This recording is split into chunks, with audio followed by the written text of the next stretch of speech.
Evangelho, segunda-feira da 21ª semana do Tempo Comum. O Senhor esteja convosco, Ele está no meio de nós.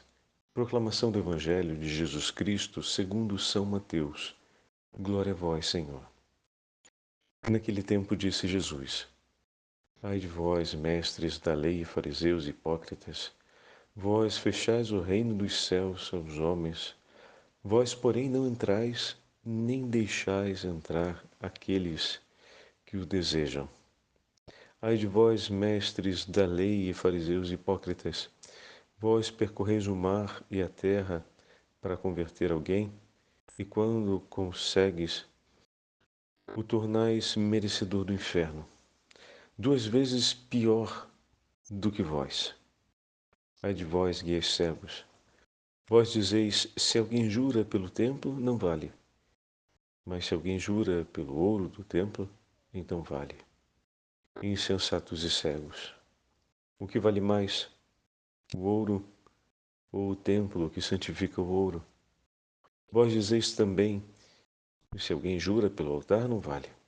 Mas se alguém jura pela oferta que está sobre o altar, então vale. Cegos, o que vale mais, a oferta ou o altar que santifica a oferta? Com efeito, quem jura pelo altar, jura por ele e por tudo que está sobre ele.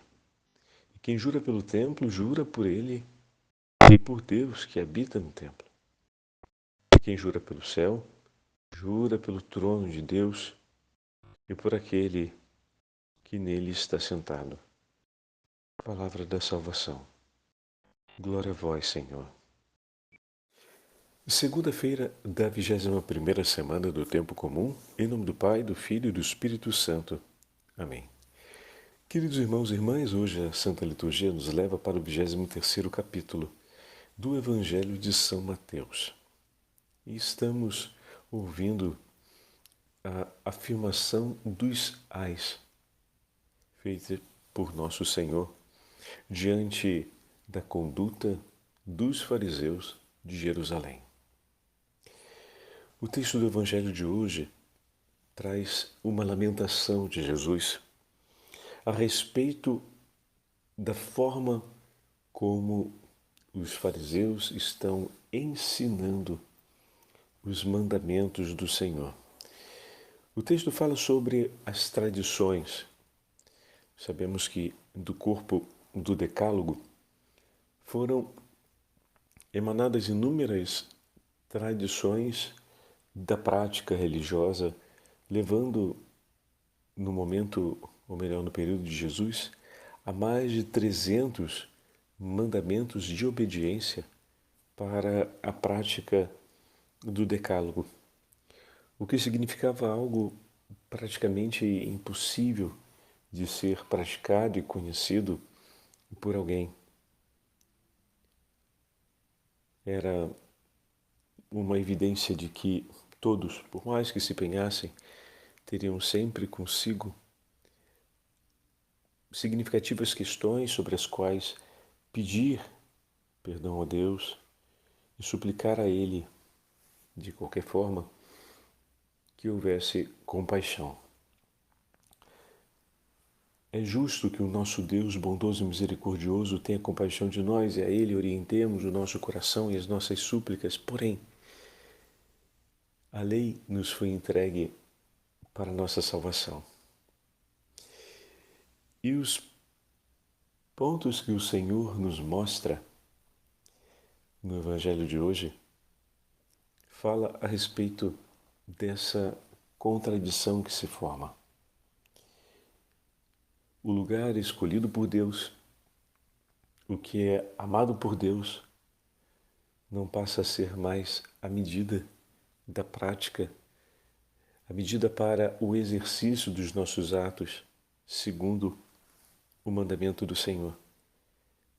Mas o que se torna importante agora é aquilo que se afirma e não o que é importante aos olhos de Deus. Veja, peguemos aqui o versículo 16. Ai de vós, guias cegos, vós dizeis, se alguém jura pelo templo, não vale.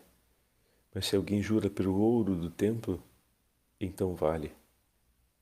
Insensatos, o que vale mais, o ouro ou o templo que santifica o ouro? E aqui temos um ponto-chave. Não é mais a centralidade em Deus e o valor de sua dignidade que define o orientamento da prática da vida espiritual, mas aquelas características que são importantes para o homem e para facilitar a vida do homem, que vão definir agora o que é mais importante.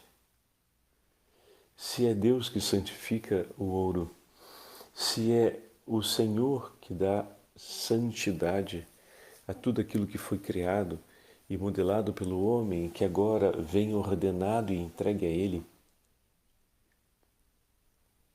é a Ele que temos que ter por primeiro em nossas vidas. De fato, se olhamos também no nosso tempo, vamos encontrar várias situações em que podemos nos apegar profundamente àquilo que temos, àquilo que nos foi entregue por Deus, e termos um descuido na hora de guardarmos com o coração aquele que nos entregou o que temos. Quantas vezes amamos mais as pessoas ou as coisas do que o próprio Deus que nos ensina a amar? Mas quando compreendemos isso, parece ser bem óbvio. Bom, nós devemos amar mais quem nos dá as graças do que as graças recebidas. A questão é que, amando mais as graças recebidas do que a quem nos concede a graça, acontece um outro fenômeno que falávamos um pouco ontem, na meditação desse domingo. Aquele de pedirmos menos socorro a Deus e assistência a Ele em nossas dificuldades.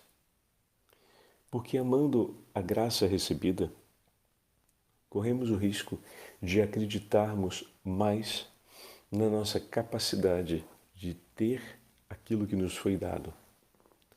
Quando amamos o Criador mais do que as graças recebidas das mãos desse Criador, nós compreendemos sempre de novo a nossa pequenez, e isso nos fala a respeito da necessidade de Deus na nossa vida. Por isso, queridos irmãos e irmãs, peçamos o dom da fé, a renovação do dom da fé e da humildade, a fim de que, reconhecendo a nossa condição e amando a Deus sobre todas as coisas, jamais nos esqueçamos que tudo recebemos de suas mãos e com Ele nós vivemos e somos, de maneira que a nossa força esteja de fato no nome do Senhor e que tudo o que façamos possa ser a expressão da certeza de um Deus que cuida de nós e que nos ama, para que possamos dizer: o amamos sobre todas as coisas e o temos como tesouro da nossa vida. De fato, Senhor, sois o tesouro da nossa vida e a nossa herança. Dai-nos a graça de amarmos sempre a Ti e, amando a Ti, amarmos tudo aquilo que o Senhor nos entregou e que é amado por Ti. O Senhor esteja convosco, Ele está no meio de nós. Pela intercessão da Imaculada Virgem Maria, abençoe-vos o Deus Todo-Poderoso, Pai, Filho e Espírito Santo.